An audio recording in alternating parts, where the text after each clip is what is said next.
the biggest killer in Florida is HVAC, as we all know. I mean, I like to have my place on 68. It's like a fridge all the time. As people that have been in my office know that as well, you know. It's very, very cold. So first thing we'll do is like an energy assessment. I'm like, right, let's see your HVAC unit.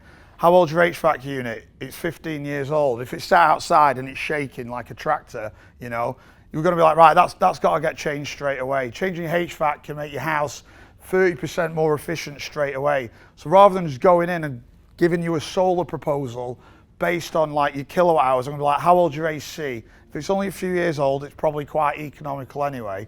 So we're not going to have to just, you know, remove it and change it out. If it is quite a few years old, we can then lower the system size and do your HVAC at the same time and roll it all into one package and do it, and you'll get a 30% tax credit on that anyway. And if you're doing the zero down programs that we have as well, you're not going to have, if you're like your AC unit's like 10 years, 12 years old, I'm going to be like, realistically, it's probably going to die in the next year or two anyway.